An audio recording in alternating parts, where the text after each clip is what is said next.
Welcome to the JP8 Report. This is James Pierce with the JP8 Report, episode 67. Thanks for tuning in to this episode.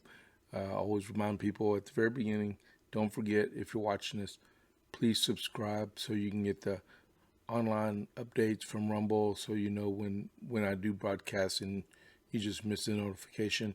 And this goes out on Podbean and YouTube also.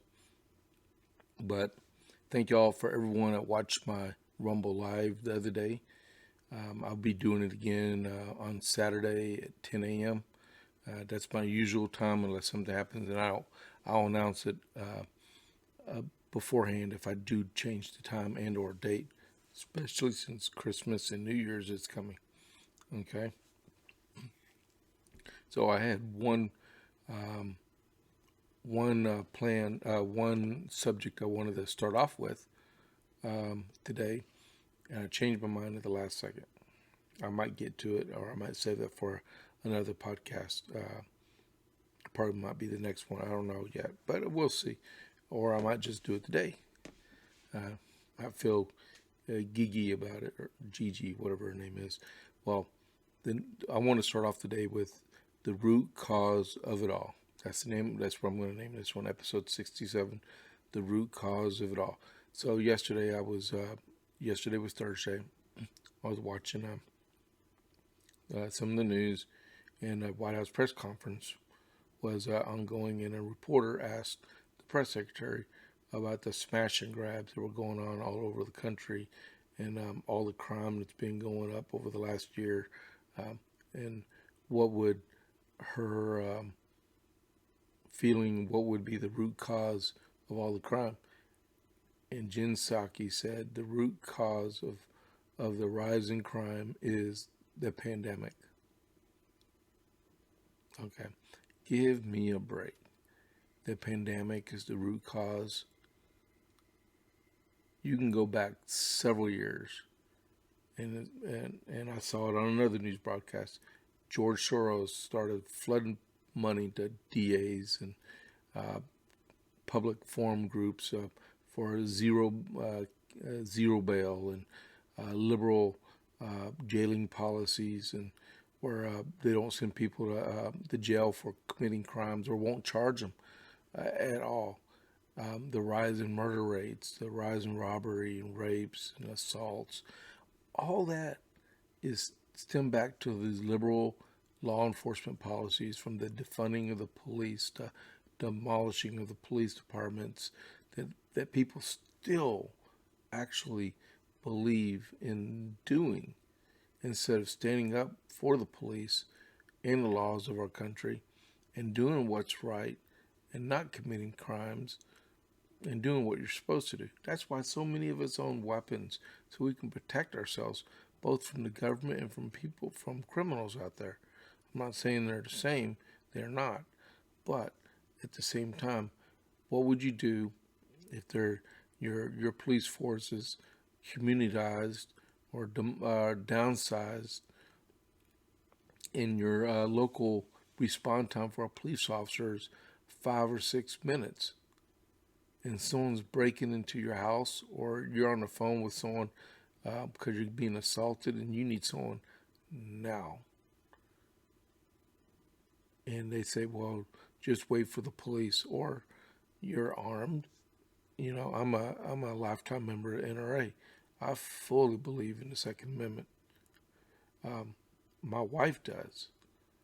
And it is unbelievable that in this day and age, people actually say, let's not have weapons. If you're a gun owner, you got to be responsible anyway. They keep your kids away from the weapons and stuff. That's true. But you got to be able to protect yourself. But blaming the pandemic on the root cause of crime, I would say that would mean Psaki, Biden, Klain, and all these other people are fully out of touch with the American public. The Democrat Party does not care.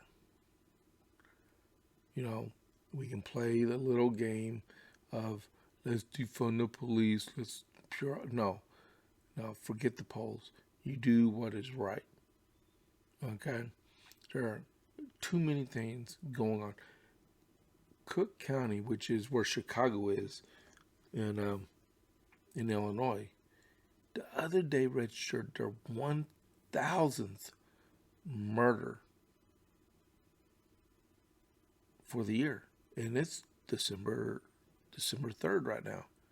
Chicago, which is in Cook County, is responsible for over 800 of those murders. And I don't think those came from legal gun owners. Those came from illegal gun owners. These are from gangs and cartels that are running rampant around the streets. It's from systemic, you can use this word, systemic illegal immigration coming across the southern border of Texas, primarily in Texas. And they'll get a group of illegals across the one part of the border, and when the border patrol is saturated by taking care of those people on 50 miles, 60 miles away, they'll run a patrol through and carrying all kinds of weapons and drugs and fentanyl and killing all of us Americans, which we shouldn't tolerate in the first place. I myself think that's a clear and present danger to the United States, and we should seal that border shut. But I can guarantee you, Joe Biden and his helpers are not going to allow something like that to happen. But we should. There should be no reason why 1,000 people in one county of the United States are murdered in 1 year. Okay, I don't think that's caused by the pandemic. Really? Come on. You know, I'm in a few minutes from now they're going to have the national unemployment numbers supposed to be released. I should have waited a few minutes so I could have put this in there. But we have the common responsibility to take responsibility for all of our actions, and most of us do. Some of us don't. That's why you have law enforcement. For the people that break the law, you take them into custody, you send them to jail. You don't arrest them, send them to jail, and all of a sudden they're released out with no cash bail, and then the recidivism is very high for people that do that.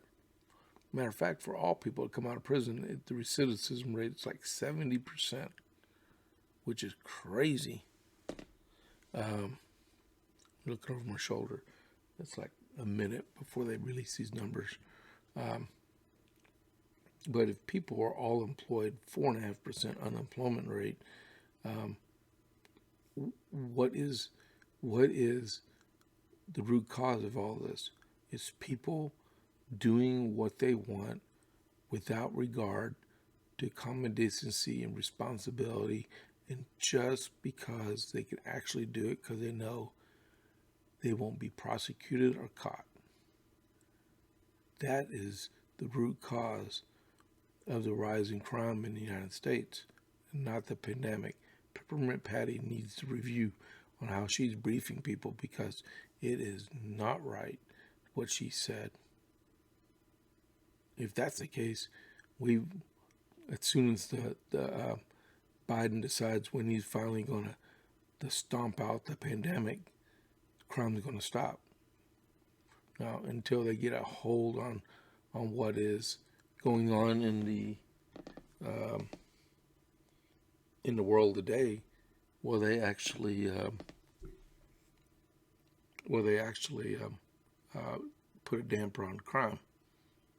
That includes putting more police officers back out on the road and protecting those police officers.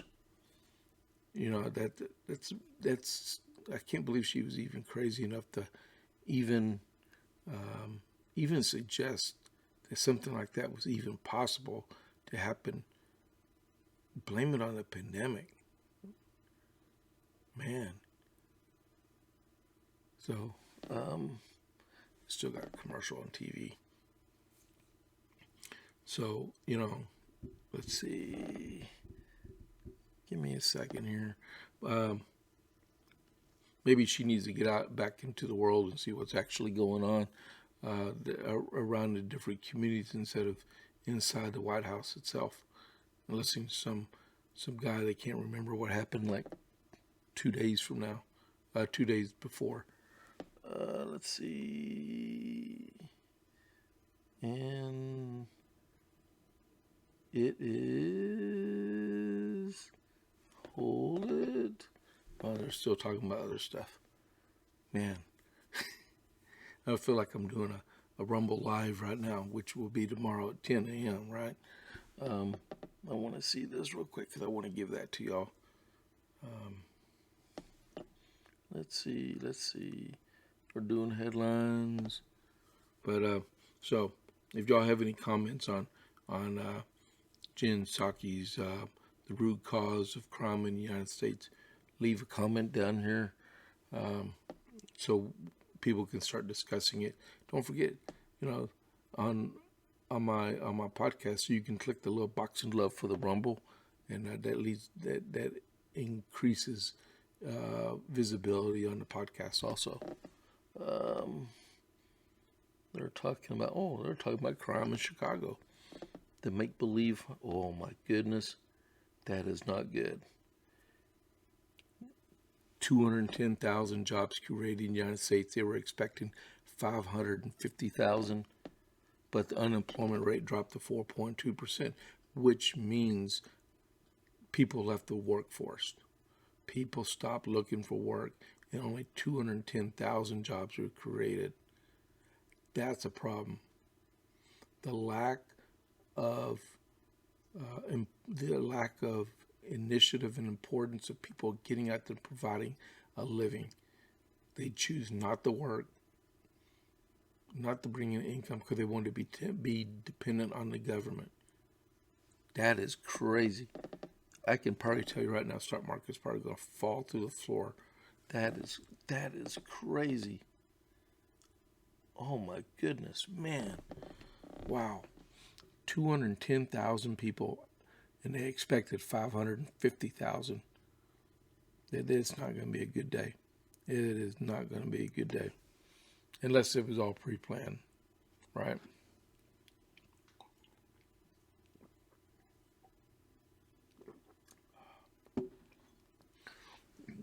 So in other news, let's see.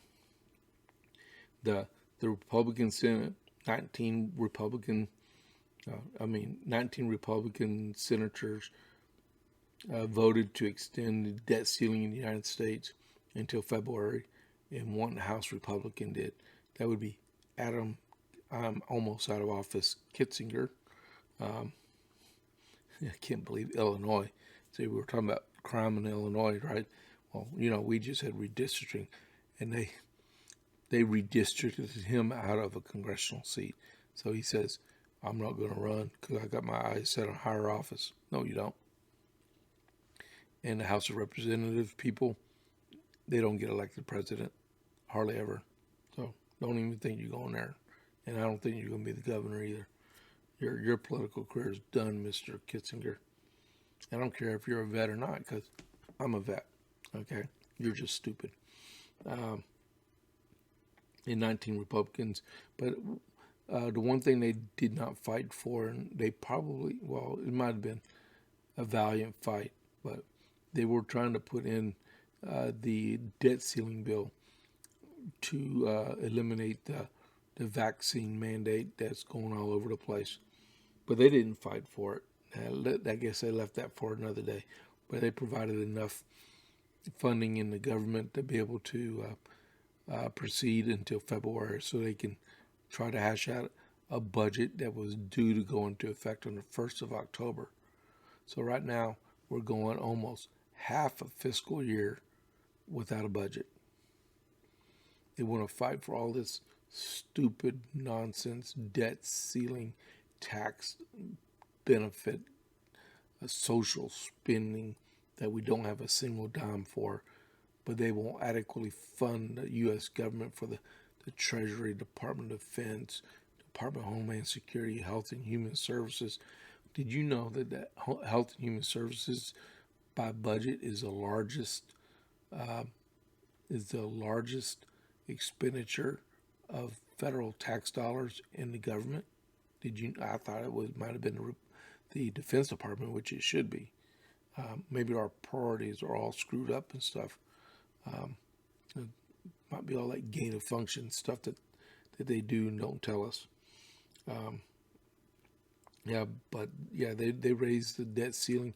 We spend $4 billion a day. So just think about the debt ceiling was supposed to be reached tomorrow. So if you go from December 5th all the way, we'll go to February 1st. I don't know what the date they were talking about. So it'll be all of January, most of December. That's, we'll say 50 days. That's $200 billion.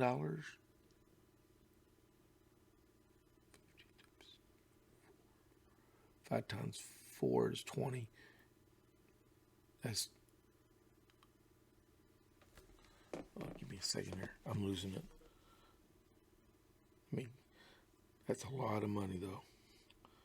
Let's see. If we spend $4 billion a day times 50, that's $200 billion we'll spend in debt over the next 2 months, about, roughly. That's your money. That is your money. Okay?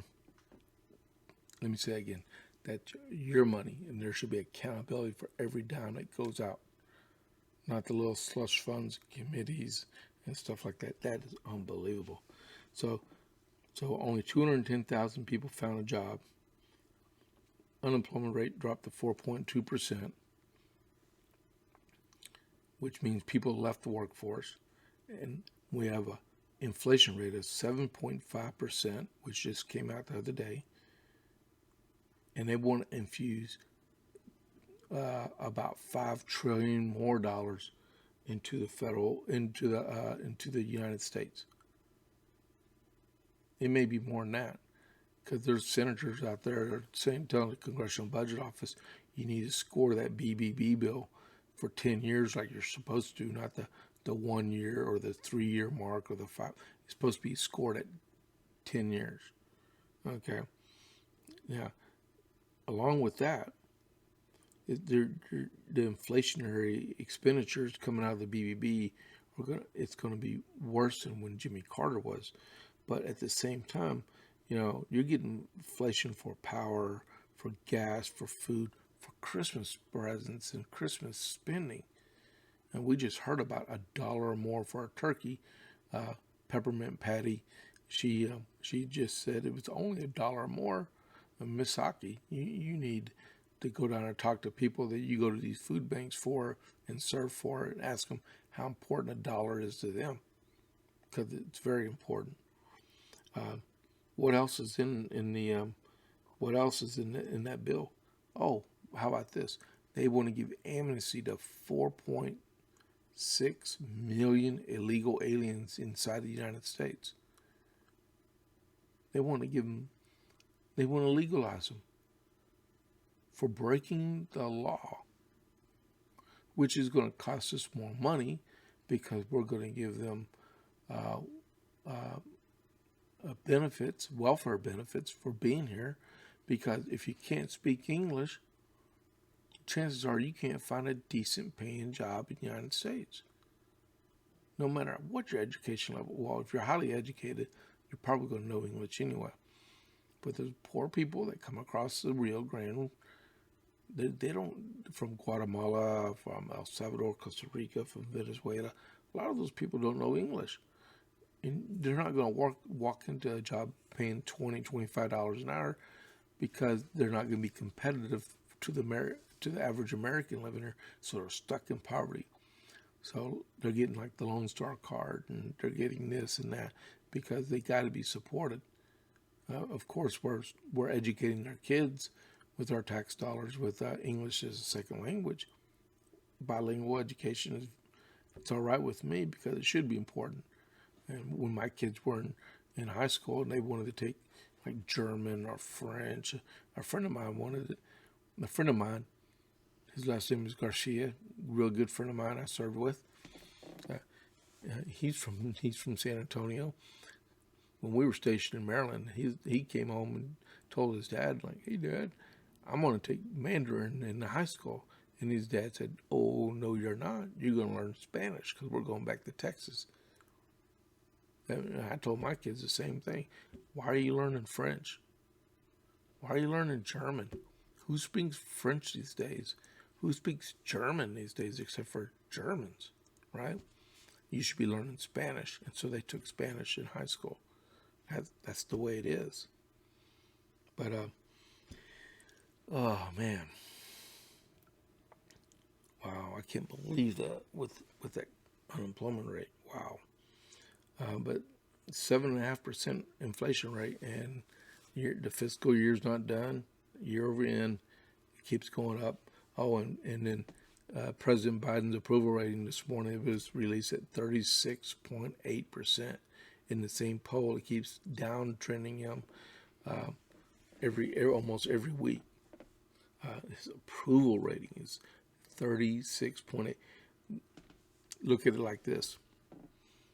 The breakdown of the country, when you look at political parties, it's approximately 40% Republican, 40% Democrat, and 20% Independent. That's roughly about what the breakdown is. So what it looks like now, and even if you wanted to smart off to me, if you're brave, say, well, there's more like 45% of the country are Democrat. Okay, still, we'll go with that, right?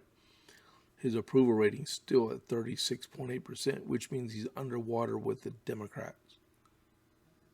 So he's bleeding his political support from his party, according to this poll right here. So, you can play that little numbers game if you want. 36.8%. That's, man. And then the last thing I want to talk about, since we're about 22 minutes into the podcast.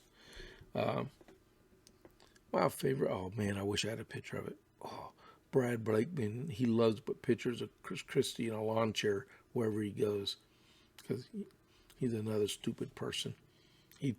He thinks he's a highly visible political person. He's a rhino. He's set up President Trump. He doesn't like President Trump. He's all in it for himself. He's not even a true Republican. He may say he is. But this is how popular he is. He had a book he just wrote. I don't even know what the name of it is. I don't want to tell you what the name of it is. It doesn't concern me. The fact is, he had a book that was published last week. Okay, you'd figure someone that was a celebrity, that really important, influential, and writes a book, a lot of people buy the book, right? 2,289 copies of the book sold the first week. That's all. So, Mr. I'm going to the beach, Governor Chris Christie, how popular are you? And if you think you're brave enough to go up against Donald Trump in the primaries for 2024, if President Trump decides to run, if you think you can go up against Donald Trump in a primary, you'll be like Kamala Harris or Robert Francis O'Rourke and get zero. No traction at all. Because you're a loser. And I bet you had whether, you were exonerated from that bridge incident after you got reelected. I bet you really did it. Because everybody's going to remember that. Everybody's going to remember when you met President Obama, after all the bad stuff he said about you and about Republicans, you meet him on a tarmac and give him a hug or a big handshake, one of the two, several years ago, right before the election, and everybody saw it. It's just, I'm not a Mitt Romney fan, but man, if I was him, I would have been on the phone with you like right then and there and said, dude, you just killed me. So if he was looking for a big payday for 2,289 and 89 book sales. I could sell more books than that. I bet I could. Out of my experiences in the Army, and put it on a bookstore, put it on Amazon or BarnesandNoble.com. I bet. Oh, wow. $22.89. I don't know what's bigger, the number of copies he sold in a book or the deal they keep talking about with the unemployment. Only 210,000 people found jobs last month. Unbelievable. So, the root cause of it all, more than just crime, it's everything. So, you can be part of the problem or be a Republican. One of the two. Okay. So, I'll talk to y'all later. Don't forget, Rumble Lives Saturday, JP8 Report live Saturdays at 10 a.m. Central Standard Time. We're in Standard Time. All right? Hope everybody has a great day. Remember, you can reach me at jp8report@gmail.com, on Parler, on Facebook. I hope everybody has a great day. This is James Pierce with the JP8 Report. I'll catch you on the flip side. I'm out.